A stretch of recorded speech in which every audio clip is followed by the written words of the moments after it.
কিন্তু মাননীয় ৰাজ্যপাল ডাঙৰীয়াই নিজেই পাহৰিলে আজান পীৰৰ কথা। তেখেতে পাহৰিলে যে অসমৰ 3.5 কোটি জনসাধাৰণৰ মাজত 1 কোটি 25 লাখ সংখ্যালঘু সম্প্ৰদায়ৰ মানুহ আছে। আজি 1 কোটি 25 লাখ সংখ্যালঘু লোক 2011 চনৰ লোকপ্ৰিয় মতে 38% সংখ্যালঘু, তাৰে 34.22% মুছলমান, 3.7% খ্ৰীষ্টিয়ান, 0.8% জৈন, 0.82% বুদ্ধ। এই মুঠ 38% সংখ্যালঘু লোক আমাৰ অসমত বসবাস কৰি আছে। কিন্তু এই লোকসকলৰ কথা এটা শব্দ তেওঁৰ ভাষণত নাই, এটা শব্দ তেওঁ ব্যৱহাৰ নকৰিলে। গতিকে ইয়াৰ পৰা দেখা যায় যে আমাৰ ৰাজ্যপালজন আমাৰ দেশৰ মুৰব্বী, আৰু এই মুৰব্বীজনে যদি এই 38% মানুহক পাহৰি তেখেতে কাম কৰা বুলি কয়, তেতিয়াহ'লে কেনেকৈ আমাৰ দেশখন আগুৱাই যাব? এই 38% মানুহক বাদ দি তেওঁ কি দেশ গঢ়িব বিচাৰিছে, কি উন্নয়ন কৰিব বিচাৰিছে? গতিকে কালি যে তেখেতে যিখিনি ভাষণ দিলে, এই ভাষণত আমি সন্তুষ্ট নহয়। তেওঁ অসমৰ সকলো জনসাধাৰণক সমানে চোৱা নাই, সকলোকে সমান দেখা নাই। গতিকে আমি তেওঁৰ ভাষণত সন্তুষ্ট নহয়। আজি দেশখনৰ উন্নয়নৰ কথা বহুত কথা ক'লে, বহুত কিবা কিবি উন্নয়ন কৰিলে। মই 2016 চনত যেতিয়া প্ৰথম এই বিধানসভাৰ মজিয়াত প্ৰৱেশ কৰিছিলোঁ, আৰু মই প্ৰথম এটা প্ৰশ্ন উত্থাপন কৰিছিলোঁ যে 2001ত যেতিয়া অসমত কংগ্ৰেছৰ চৰকাৰ হয়, সেই সময়ত এজিপি দলে এৰি থৈ যোৱা ৰাজকোষত কিমান টকা জমা আছিলে আৰু কিমান টকা ঋণ আছিলে। তেতিয়া সেই সময় উত্তৰ দিলে যে ৰাজকোষত কোনো জমা নাছিলে, ঋণ আছিলে 10,066.2 কোটি টকা ঋণ আছিল। আৰু মোৰ প্ৰশ্ন আছিলে যে তৰুণ গগৈ ডাঙৰীয়া চৰকাৰ 2015-16 চনত যেতিয়া এৰি যায়, সেই সময়ত ৰাজকোষত কিমান ধন জমা আছিলে আৰু ঋণ কিমান আছিলে? উত্তৰত পালোঁ ৰাজকোষত জমা আছিলে, কোষাগাৰত জমা আছিলে 10,056.46 কোটি টকা, আৰু ঋণ আছিলে 35,690.21 কোটি টকা। তাৰমানে জমাখিনি বাদ দিলে 25,633.75 কোটি টকাহে তৰুণ গগৈ ডাঙৰীয়া চৰকাৰে ঋণ থৈ গৈছিলে, আৰু ৰাজকোষত থৈ গৈছিলে 10,056.46 কোটি টকা। আৰু এই প্ৰগতিৰ অসমখনক আমাৰ ৰাষ্ট্ৰখনৰ 5খন ৰাজ্যৰ ভিতৰত প্ৰথম লৈ যোৱাৰ যি সপোন দেখা এই চৰকাৰে কিমান ঋণ কৰিলে? 1,77,934 কোটি টকা ঋণ। য'ত আছিলে 25,000, তাত হৈ গ'ল 1,77,934 কোটি টকা ঋণ। এই যে ঋণৰ বোজা, এই ঋণৰ বোজাটো অসমৰ প্ৰত্যেকজন জনসাধাৰণৰ মূৰত আছে। আজি যদি হিচাপ কৰা যায়, প্ৰত্যেকজন জনসাধাৰণৰ মূৰৰ আজি যে এটা সন্তান জন্ম হৈছে, তেওঁৰ মূৰতো ঋণ লৈ জন্মগ্ৰহণ কৰিব লাগিব। আজি এটা ঋণগ্ৰস্ত অসম কৰি গৈ গৈছে। প্ৰত্যেকজন নাগৰিকৰ মূৰৰ ওপৰত 56,000 টকা ঋণৰ বোজা। গতিকে এই ঋণ লৈ কেনেকৈ দেশখন আগুৱাই যাব বুলি ভাবিছে? দেউতাকে সম্পত্তি থৈ গৈছে, সেই সম্পত্তিত খেতি কৰি শস্য উৎপাদন কৰি তাৰ পৰাহে চলিব লাগিব, বন্ধকত দি নহয়। গতিকে এই চৰকাৰখনে অসমৰ অৰ্থনীতি বন্ধকত থৈ আজি অসমখন চলাব বিচাৰিছে। গতিকে উপাধ্যক্ষ মহোদয়, আমাৰ অসমৰ জনতা অসমতে নিৰাপত্তাহীন। আজি অসমত জন্মগ্ৰহণ কৰা ভাৰতীয় নাগৰিক, অসমৰ সন্তান, আজি অসমৰ যদি কোনোবা জিলাত গৈছে, তেওঁলোকক অপদস্থ কৰা হৈছে, মাৰপিট কৰি খেদি পঠোৱা হৈছে, ভাবুকি দিয়া হৈছে। আজি আমাৰ মিডিল অসমৰ মানুহ, লোৱাৰ আছামৰ মানুহ আপাৰ আছাম যাব নোৱাৰে।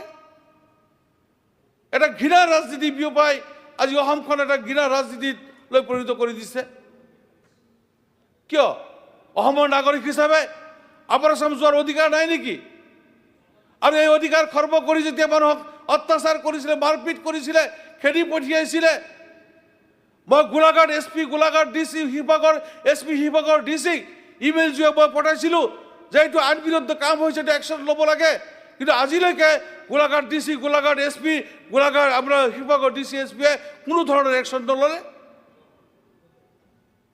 কিয় নাগৰিকৰ ওপৰত এনেদৰে অত্যাচাৰ কৰি থাকিব এছাম মানুহ অত্যাচাৰ কৰি থাকিব আৰু সংবিধান ৰক্ষা কৰা লোকসকলে নীৰৱতা অৱলম্বন কৰিব এই দেশখন কেনেকৈ চলিছে এই ৰাজ্যখন কেনেকৈ চলি আছে গতিকে এই চৰকাৰটোৱে ৰাজধৰ্ম পালন কৰা নাই আজি ৰাজধৰ্ম পালন কৰিলে এই জাত পাতৰ কথাবিলাক নাহিলেহেঁতেন আমি সকলো মানুহ হিচাপে জীয়াই থকাৰ কথাটো আহিলেহেঁতেন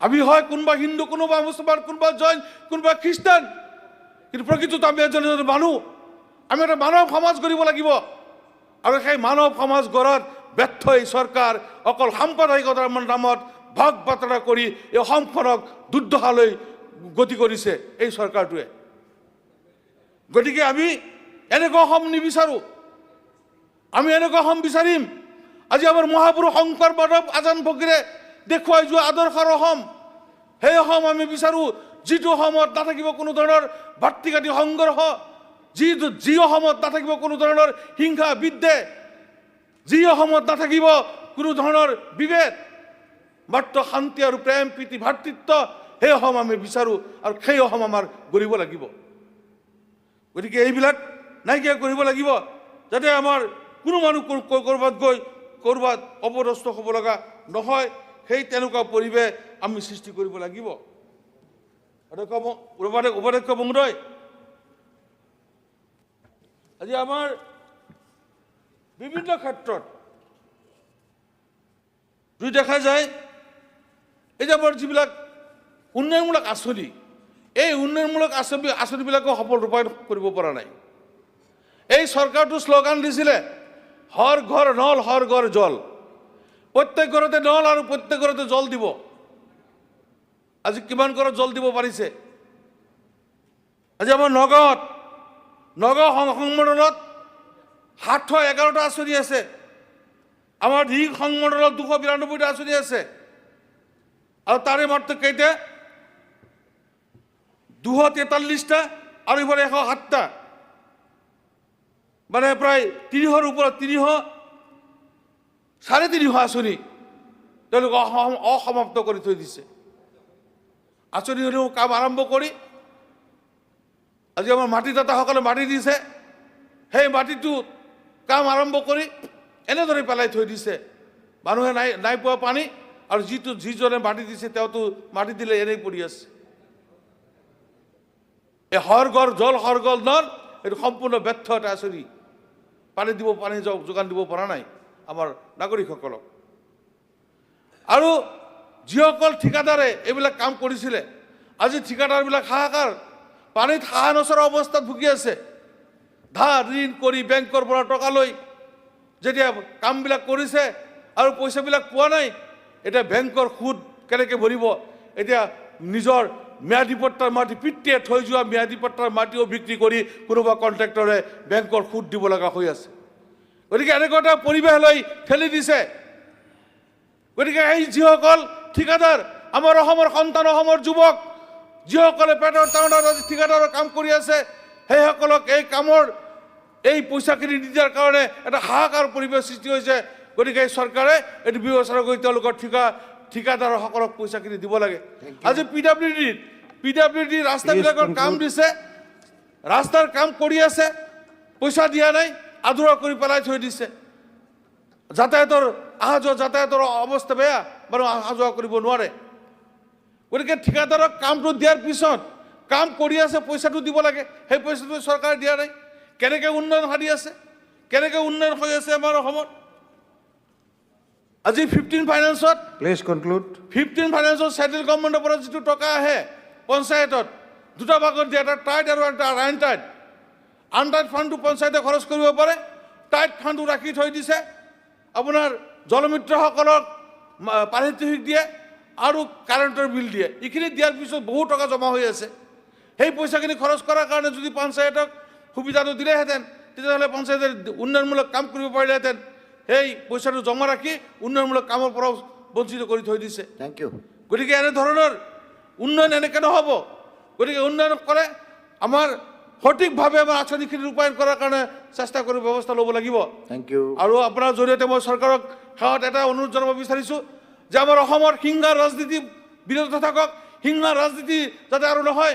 আমি যাতে শংকৰ মাধৱ আজান পীৰৰ দেশত যাতে আমি সকলোৱে ঐক্যবদ্ধভাৱে মিলা প্ৰীতিৰে ভাই ককাই হিচাপে, ভাই বন্ধু হিচাপে বা আমি শান্তিৰ অসম যাতে আমি কৰিব পাৰোঁ, মিলা প্ৰীতিৰে থাকিব পাৰোঁ, তেনেকুৱা এটা অসম কৰাৰ কাৰণে আহ্বান জনাই মোৰ আজি এই আমাৰ ৰাজ্যপালৰ বাহনৰ মোৰ কথাখিনি ইয়াতে সমাপ্ত কৰিলোঁ। Thank you.